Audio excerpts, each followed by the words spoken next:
Is the 1st of November, Ukraine Media Center confirms starts its operation. My name is Svetlana Chaparenko, and now we will be talking about disinformation and rhetoric of genocide and how Russia fights against Ukrainians in the media space.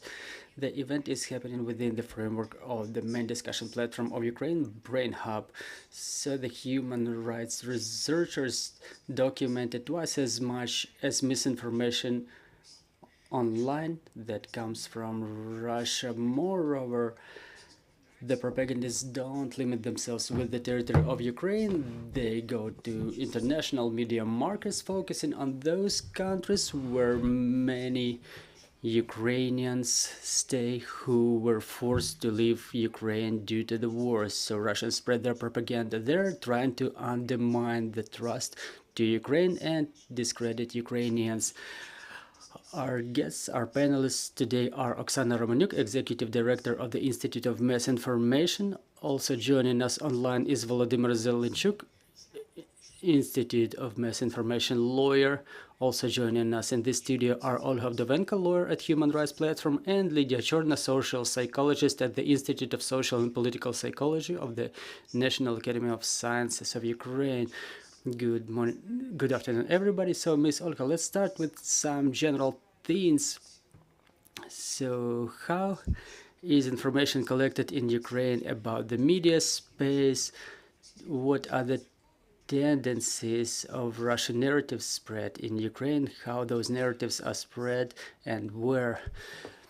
Well, today I would like to tell about the monitoring that IMI conducts since 2018 is the monitoring of violation of digital rights of Ukrainians, and the results of that monitoring are related to the topic of today's press conference, because one of the areas of our work is the analysis of spreading of misinformation online. So how do we collect that data?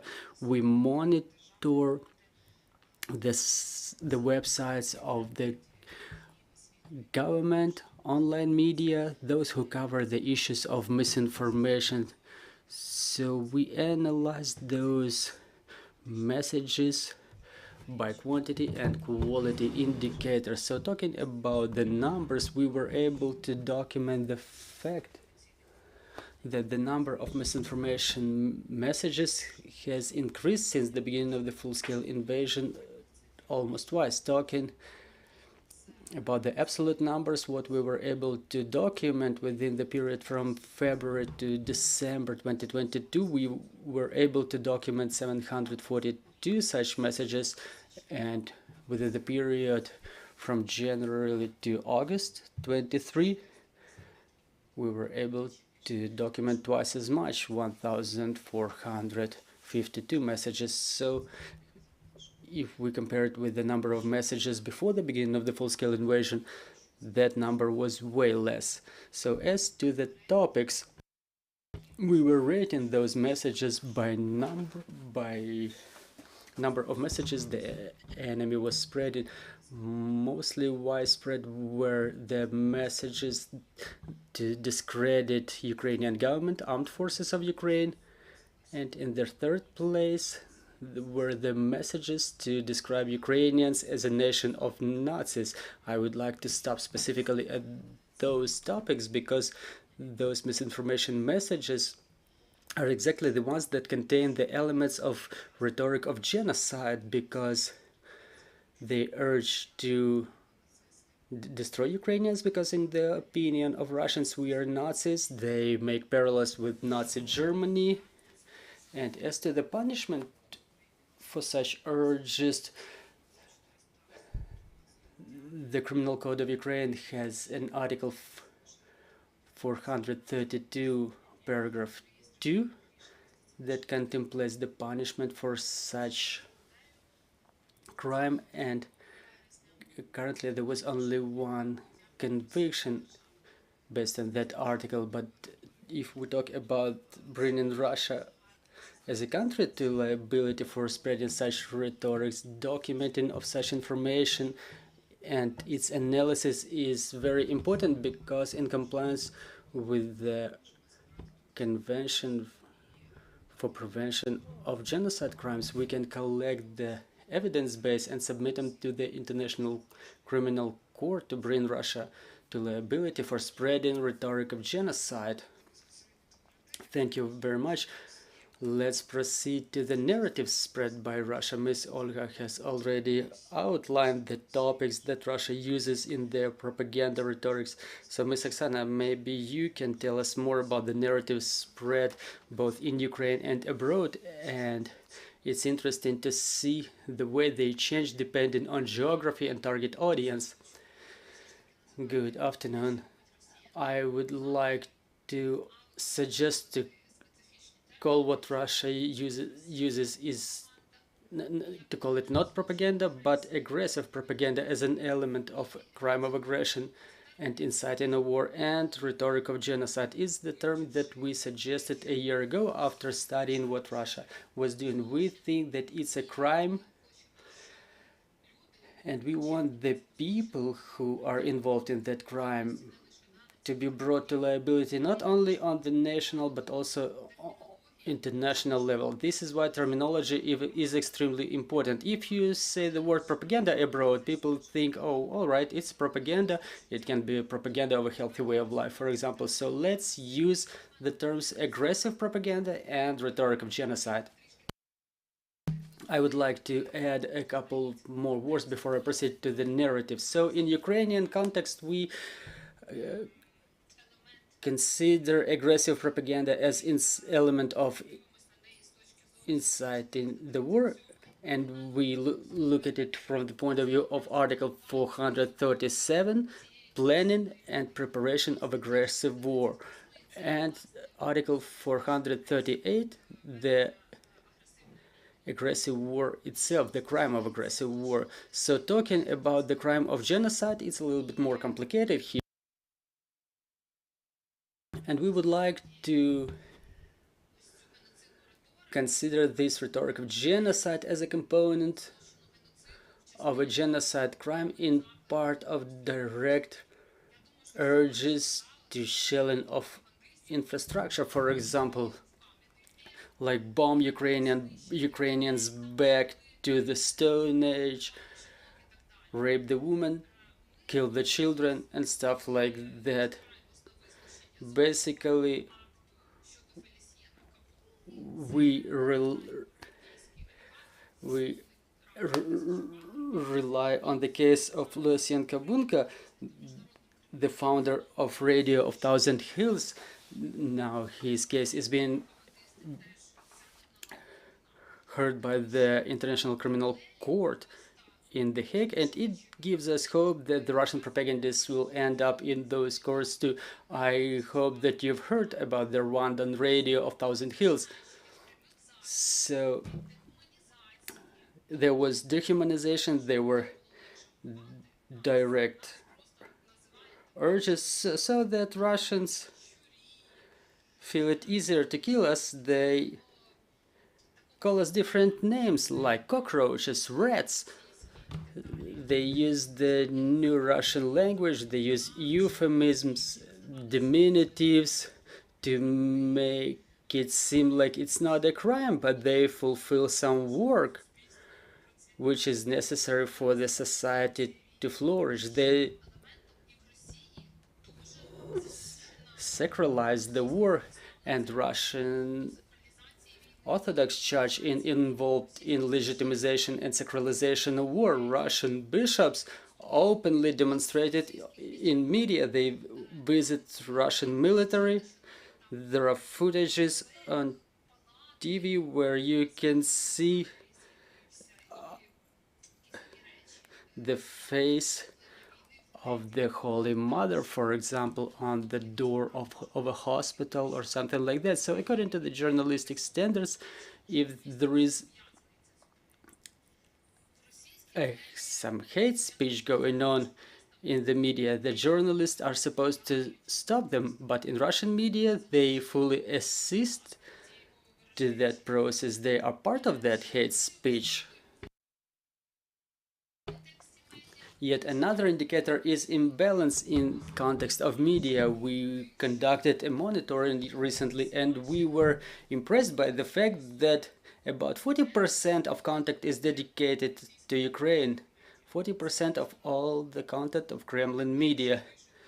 So they write less about Russian problems. I mean, they have a huge country, a lot of problems, but they tell way more about Ukraine, that, for example, all of the allies abandoned Ukraine, that we're decaying, nobody is giving us weapons, so that's the main narrative for the time being that we were able to observe, that they're winning the war, that there are no supplies of weapons to us, and they describe their success, the way they kill Nazis here. And another thing is the narrative about evil NATO that surrounded the island of safety and security, the fine island of Russia, and they want to conquer it. And now we're dealing, well, we've collected an evidence base and we work actively with the law enforcement agencies, and I want to emphasize that Ukrainian law enforcement agencies are very seriously engaged in proving that guilt of the propagandists, and we have two tasks for the time being. First, we have to demonstrate the systemic nature of those crimes. First, they are not separate messages of the journalists, but it's a part of war financed by Kremlin, a component of Russian aggression against Ukraine. And what's interesting to us is to see that moment when it all started. So I assume it was going on for years and years, but probably we will be able to identify some pivoting point in the media space. And another thing is its relation to the results in the real life. We see those results in the surveys of Russians who actively support the war in Ukraine. We see such results when the Russian prisoners of war, when they are being interrogated, why have you come here? They're quoting the broadcast of Solovyov and Skabeva. They say that we've come to save you from Nazis. We've seen those results in the captions. You remember in the liberated Bucha region, there was a lot of things left by Russians on the walls, like different materials, where they were writing that Ukrainians are Nazis, rats, who are supposed to be eradicated.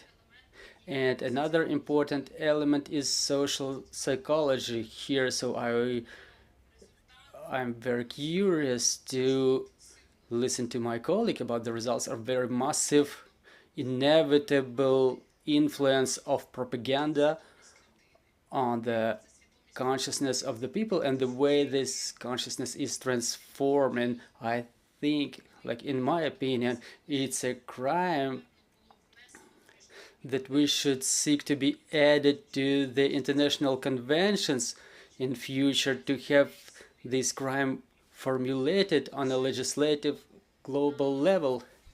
Now we are only in the beginning of those requirements to have that crime described, so that in future we can prevent it somehow. Thank you. Thank you. Before we proceed to the aspect of social psychology, I would like to continue the conversation about the Hague and international and liability on an international level. I would like to ask a technical team to have Mr. Volodymyr connected to us. We all want the Russian propagandists to end up in The Hague and to be liable for their crimes. So how do we collect the evidence based about the criminal rhetoric spread by propagandists? Well, in fact, Ms. Olga has mentioned that there are two ways to bring the propagandists to liability. propagandists and those who spread genocide rhetorics. First, it's on the national level. It's paragraph 2, article 442 of the Criminal Code of Ukraine that contemplates public calls to genocide, spreading of materials that contain such public calls. And in fact, Ms. Oleg has mentioned that we have only one conviction, one award in relation of a Russian propagandist, Krasovsky.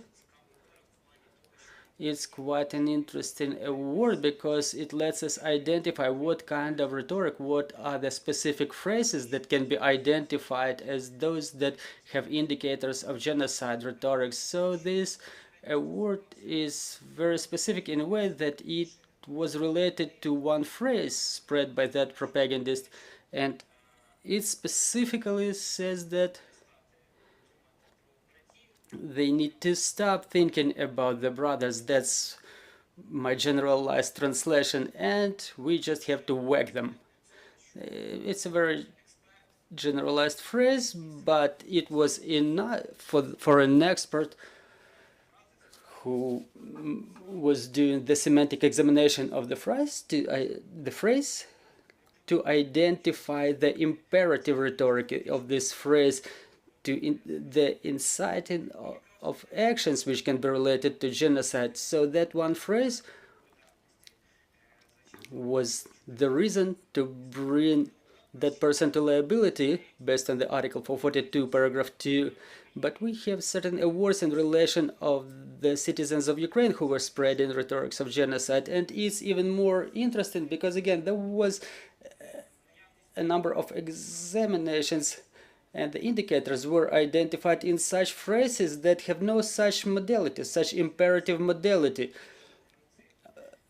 to committing the crime of genocide. And one of such calls that was related to spreading of phrases which were worded as questions: why the Nazi criminals are not executed, why the Bandera organizations are not arrested,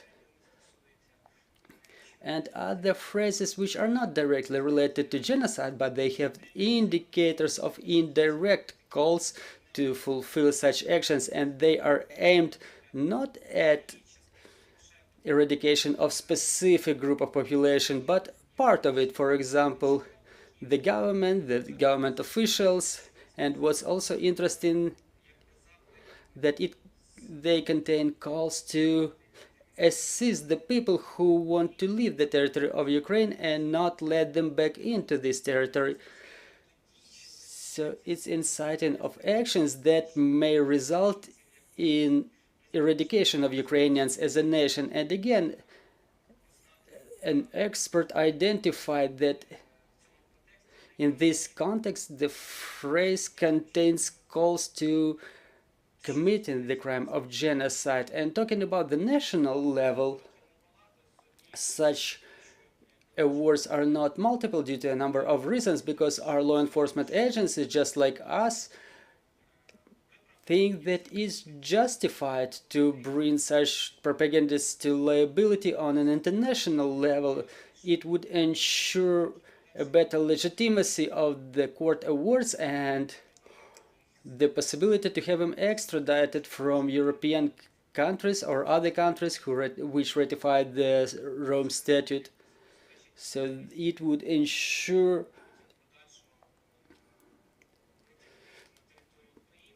that they can be pulled to the territory of Ukraine in future to execute the awards of the or exercise the awards of the International Special Tribunal. And Rome Statute contemplates individual liability for inciting the crimes of genocide. In the convention itself, in the Rome Statute, there is no crime, there is no description of such crime of genocide, of spreading of genocide rhetorics or inciting to genocide. So it only describes the crime of genocide, and the Rome Statute describes such incitement, and it says that the persons are subject to personal liability for such incitement, and in that case, in the current edition of the Rome Statute, we cannot talk about bringing Russian Federation as a state to liability for development or implementation or intense funding of genocide rhetorics. So in the current edition, only individual mechanism is envisaged to bring such propagandists to liability. This is why it's important to make an investigation on the national and further on international level, because the Rome Statute contemplates ne bis in idem principle, so the people cannot be brought to liability twice. This is why the proofs of this rhetoric of genocide are being collected, so that when the mechanism is identified, whether it would be an international criminal courts which will conduct the investigation, or within the framework of special tribunal, if international organizations, international courts come to the conclusion that such tribunal should be created not only to investigate the crimes of aggression but also the crimes of genocide. And it's also important to mention that we currently have a problem with identification of crime of genocide by one indicator: the existence of intention, specific intention, as the most complex indicator of crime of genocide. So it's easily proved by the documenting of rhetoric of genocide, because by analysis of those phrases, those narratives that they spread, we identify the intention that they have. I mean, the propagandists and those whom their calls are aimed at, the intention to commit the crime of genocide, to eradicate Ukrainians as a group or a part of this group that will result in eradication of whole Ukrainian nation. So this is what we were able to draw from their analysis on a national level. And there is a minor problem here, because the International Criminal Court analyzes certain materials quite difficultly. Some evidences, they analyze them to identify the indicators of crimes against humanity and crime of genocide, and such analysis takes a very long time. But even now, we may start talking. In September, there was a lot of good news about this procedure of investigation and collection of crimes of Russian Federation in Ukraine.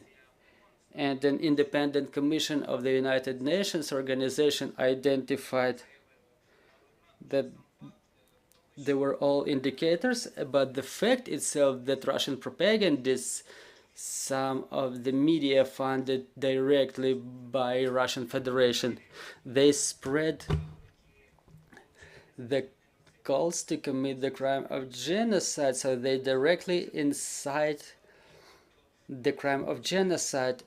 And we understand that some work is already in progress. We have to obviously continue documenting all those cases so that we can properly examine them on the national level to identify the indicators of rhetoric of genocide in those public calls of propaganda,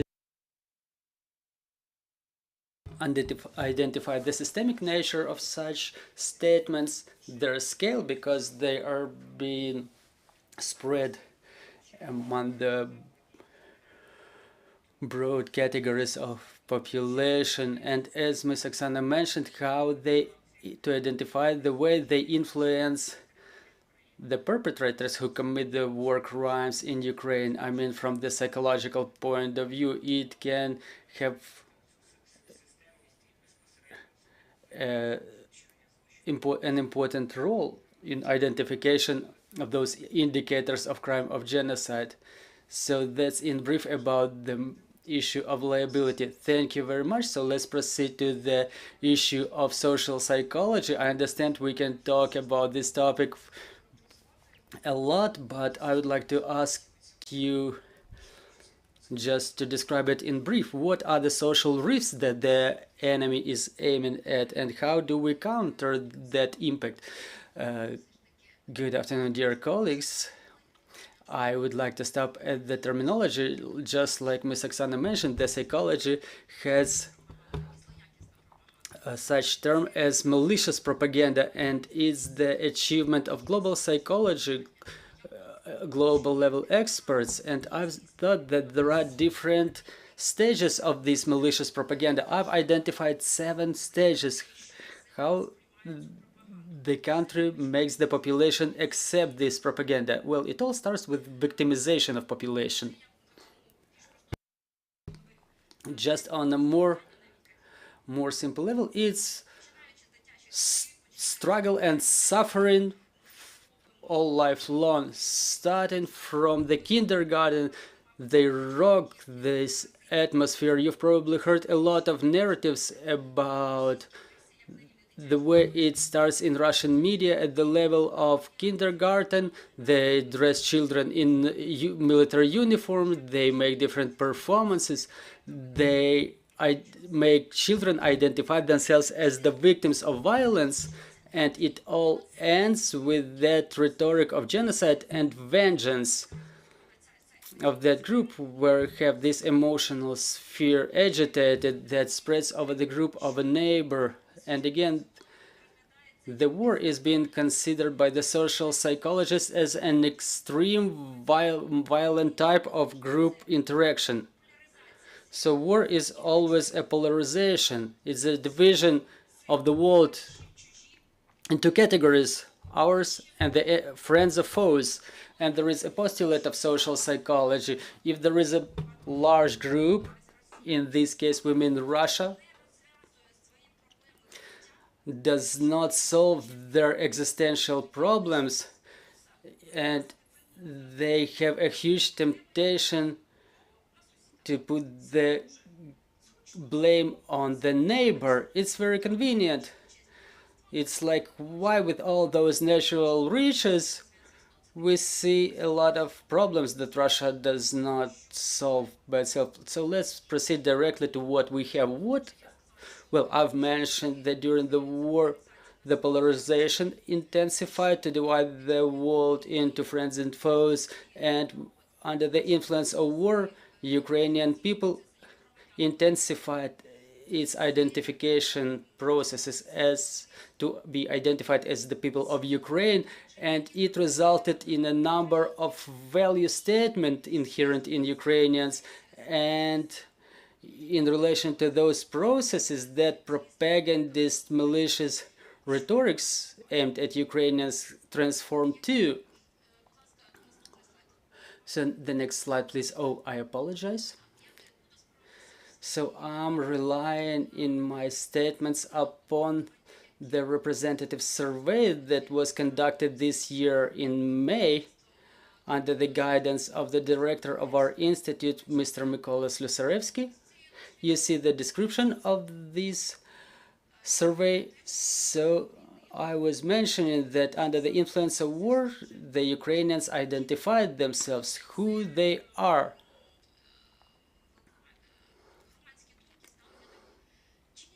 And that this is the public sentiment.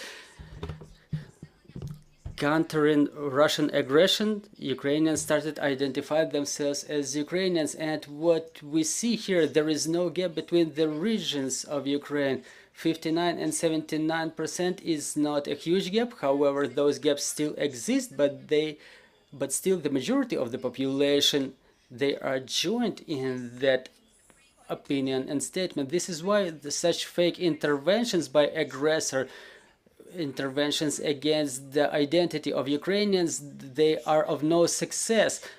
But look, even before the war, Ukrainians were asked, whose fault is the fact that Ukraine is waging a war?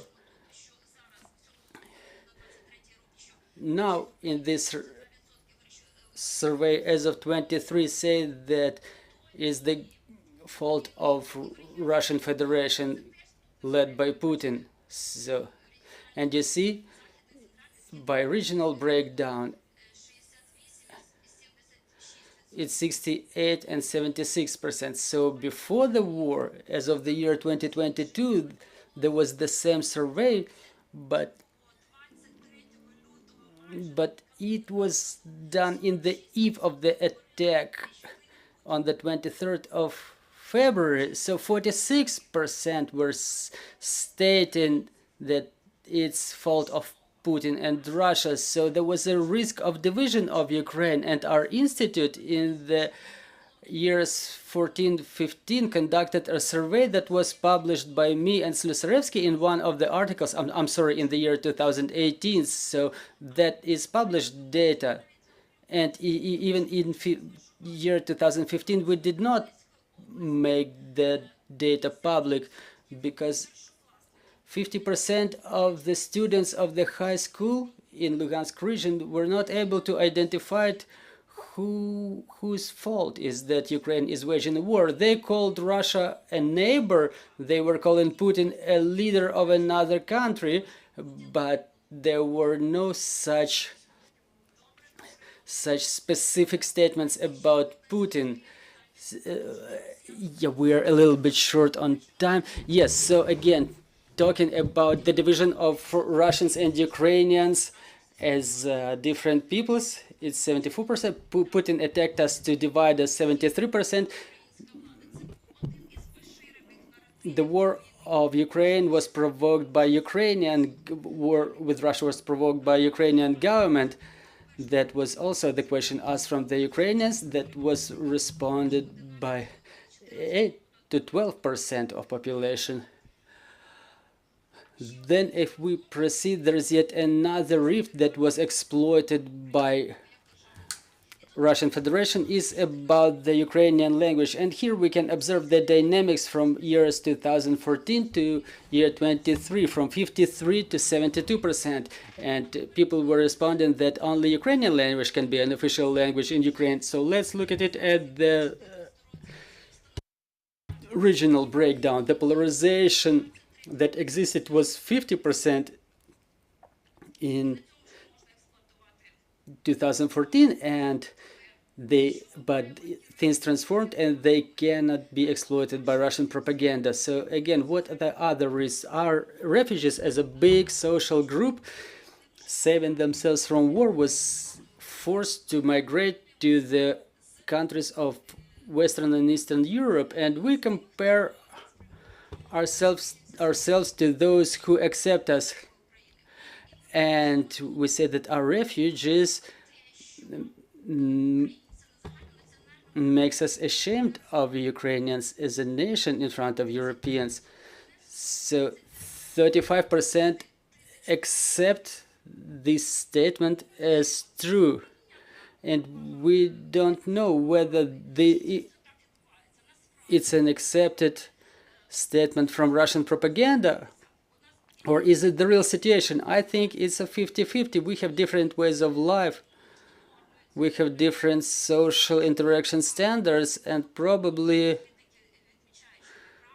this is how all the surveyors state that the migrants, they are shocked by the new places of their new residence. So I want to emphasize the narratives of positive interaction of our migrants with the local population. For example, in education sphere, yet another rift. Those who fled the war, led them abroad, let them stay there because they are not worthy of living in Ukraine.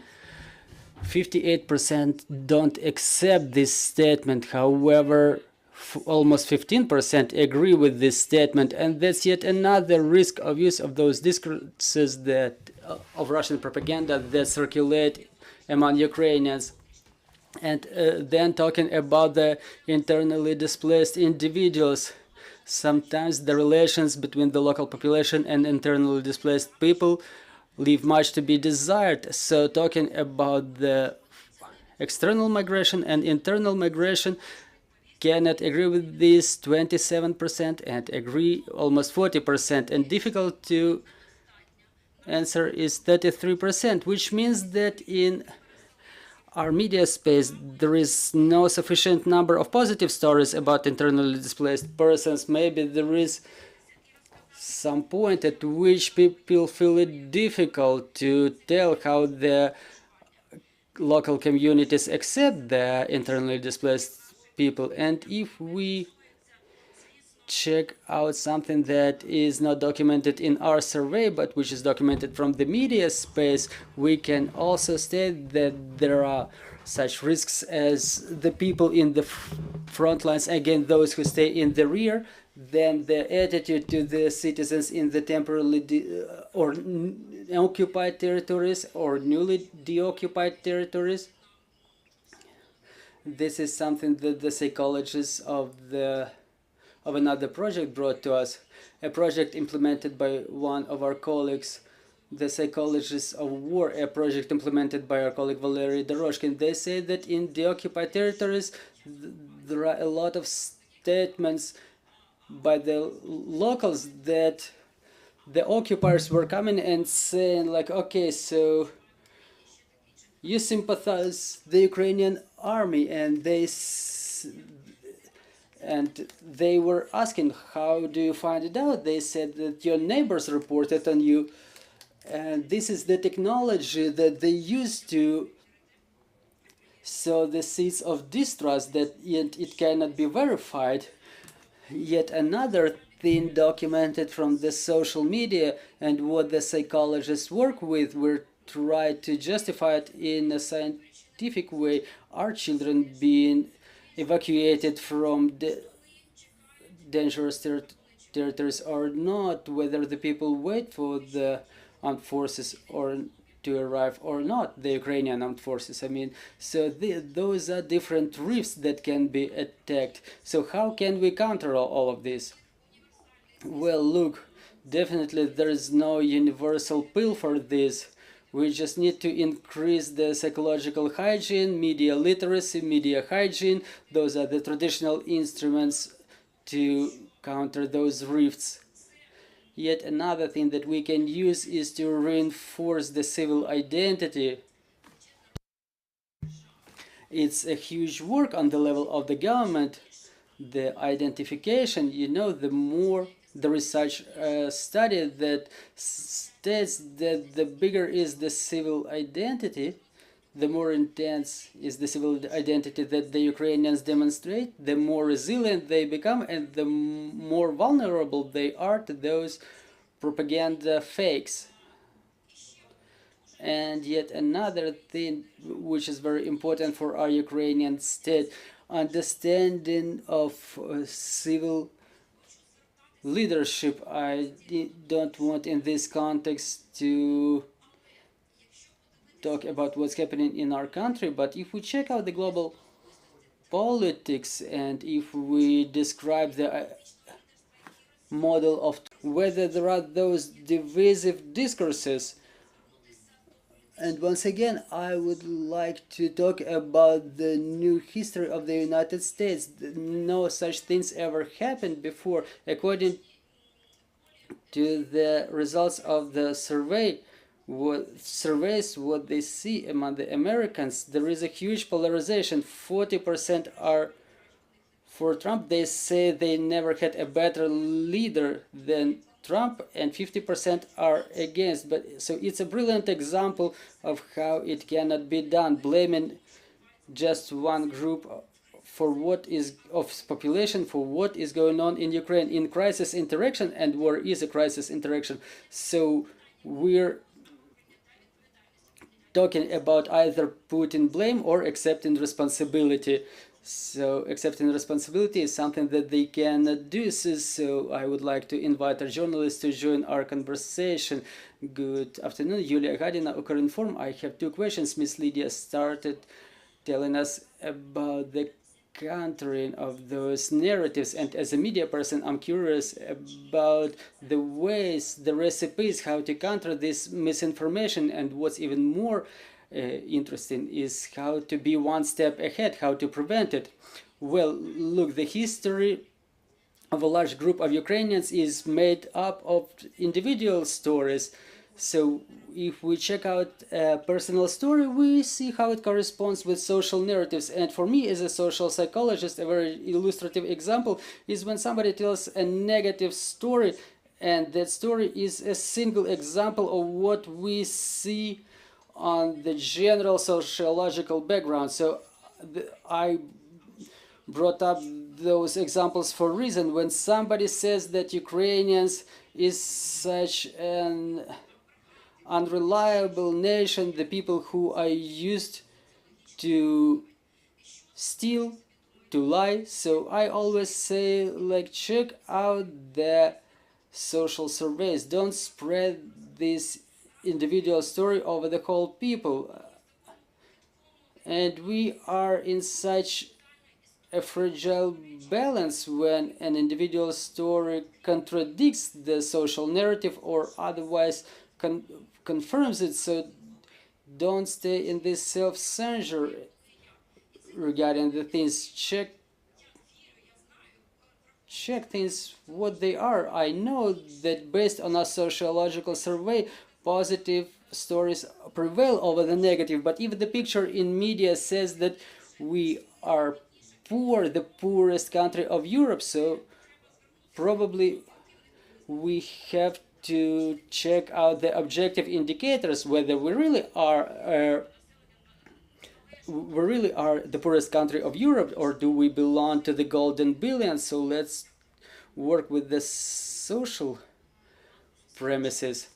So the professional journalists now have to accept the tremendous responsibility, because the average peoples, they read a lot of social media, and we understand that it's non-transparent. This is why professional journalists are the people who hold the sky above us on their shoulders, so to say. And what can we do about it? Well, we have to survive and to transform. We have to look for strategic ways to continue operating as media. So it's a matter of management, raising of grant support, and transforming means looking for new platforms for interaction with the audience. If our audience, unfortunately, is somewhere in Telegram or elsewhere, we as a media need to open a page there. But I personally think that Telegram is a horrible thing, but we should look for the channels to communicate the information to the population as independent media, which works in compliance with the standards of professional journalism, who verify the facts, who divide the facts and opinions. So the professional journalists can use different platforms to communicate this information in a quality manner to their audience. So I was recently back from BBC, and I was surprised by the fact that they developed their TikTok quite intensely. They think that it's the most dynamic social media for the time being, and if other social media required to grow audience gradually, they need to continue working. So in TikTok, it can just explode with the 10 seconds or 30 seconds video. It can bring you millions of subscribers who will continue watching you further on. So it's about the matter of social responsibility again. Okay, so that was the first question. And another question I would like to ask from you, Ms. Oksana, you mentioned that you cooperate with the law enforcement agencies. For what I understand, you hand over the identified misinformation. So I'm curious about the practical aspect of this cooperation. So what happens next? Does it create a database or evidence base for further cases to be brought to the court? Well, I cannot disclose all of the details, but we have a working group working in that area, which has members from the law enforcement agencies and civil society organizations. So we've joined our efforts because it's a new way of activity that requires some brainstormings probably, and to make sure it's all documented properly, so it's properly described as evidences so it can be accepted as evidence by court. For example, information that is pulled by a robot, it doesn't work as an evidence because it's required to be processed by people. That's one of the nuances. So it's a continuous process. Any more questions, please?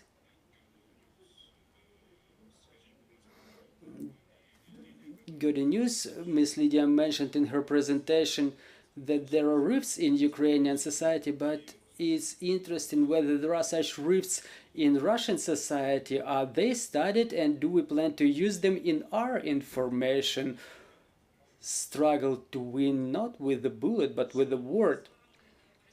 Unfortunately, the rifts in the Russian communities among the citizens of Russia, we can analyze them only indirectly. There is only Levada Center, which before the beginning of full-scale invasion was in cooperation with Kiev Institute of Sociology. And before the war, we remember that they were biased until the very last moment. The bias of Russian citizens against Ukrainians was always prevailing over the bias of Ukrainians towards the Russians, and it does not exist now. Like yesterday, I think Levada Center conducted a survey that evidences that something is boiling there, but I don't know how true are those surveys, or it's somebody just provides the answers that would be satisfactory for the surveyors.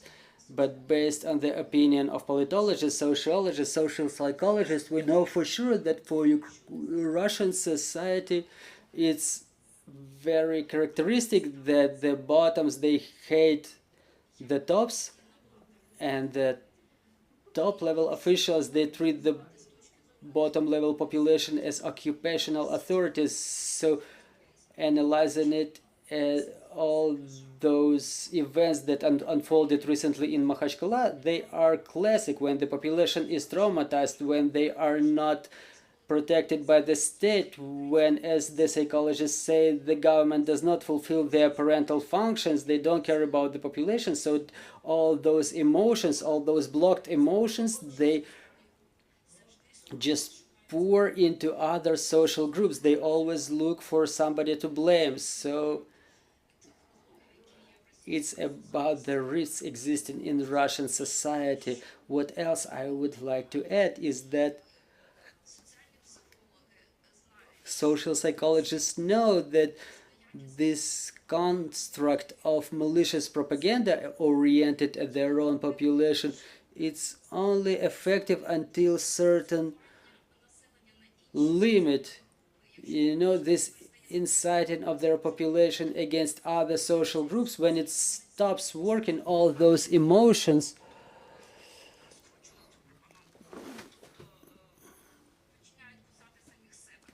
so you know they start biting themselves, and when it happens we don't know yet. Well, I agree with my colleague, and I want just to state that we cannot trust the data published by Levada Center because they continue operating in Putin's Russia. I don't know to what extent the data they publish are true. For example, today there was an information that Russians started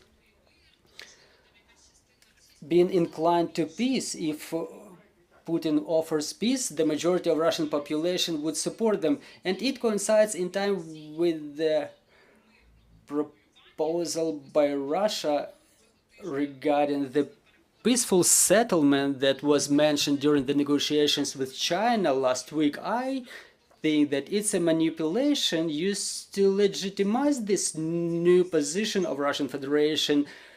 They're just trying to legitimize it that way. There is no specific faithful information about what's going on in Russia, really, because there are no independent experts there.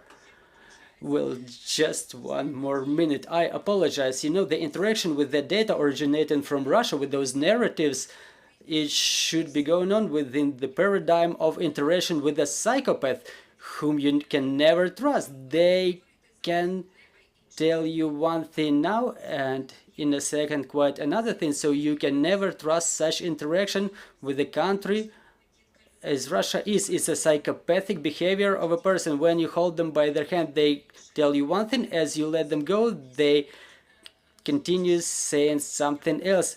It's like, you know, it's such a malicious gloating of that I was able to circumvent you. Is the abuse of trust. Well, thank you very much. Now that there are no more questions on the floor, I would like to thank our speakers. I'm reminding you, we were talking about the rhetoric of genocide as a component of Russian war against Ukraine. Ukraine Media Center Ukrinform will continue its operation at 1400, and we will talk about the implementation of the projects to reintegrate the veterans into their civil lives. Thank you for staying tuned.